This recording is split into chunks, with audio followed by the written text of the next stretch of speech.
So now the second rule of focus is focus of the mind.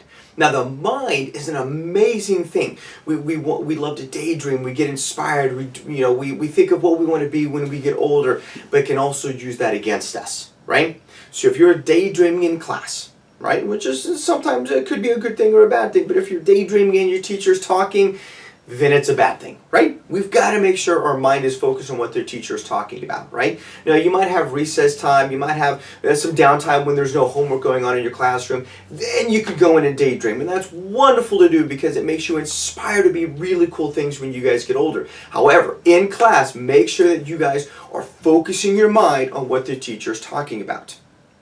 Now, an easy tool that we can use to make sure our mind is focused on what their teachers talk about is think of something you can ask them about the subject they're talking about. So if they're talking about math, right, and they're giving you these equations and, whatever the problem might be, I want you to think how you can equate that to your daily life, right? How can I apply that to what it is? Or think of a question you might be asking, say, hey teacher, what about this scenario or this problem? So I want you to find a way to equate that and ask questions. Don't just stand there and just kind of absorb the material. Think of how you can apply it. Think of how you can ask them questions because, again, they're teachers. They want to help you guys, so make sure you guys have something to ask them because they love to teach you guys. So ask a lot of questions.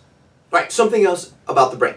Your brain can't do more than one thing at a time. As much as we think we can multitask and we can color and listen to the teacher or mess with our friends and still listen to, it's not going to happen, right? Your brain works on a one-item scale only.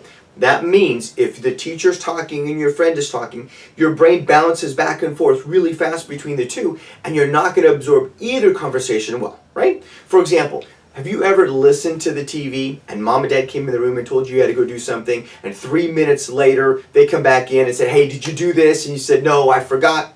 It's because your brain can't do two things at once. It's only going to pay attention to what you truly are focused on. So if you're focused on the TV and not mom and dad, you're going to remember the show, but you're not going to remember what mom and dad told you. And that makes mom and dad unhappy. So make sure that your mind is focused on the teacher, on your parents, on that person that is actually doing the talking in front of you. All right, so here's your assignment when it comes to focus of the mind.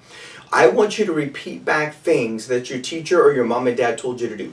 For example, if mom and dad says, go brush your teeth, get ready for bed, and put your books up for the next day, you repeat back to them and said, I heard you tell me to go brush my teeth, put my books up, and get ready for bed, put my pajamas on. That's what I want you to repeat back to them. If your teacher says, this is your assignment, guys, it's to do A, B, and C, you repeat back and said, okay, you said to do A, B, and C. That way your mind becomes engaged and repeats and understands this is the order of assignments. So this week, guys, when you're working on focus of the mind, repeat back what you hear so your mind memorizes what you're supposed to be doing. Good luck, guys. We'll see you in the next video.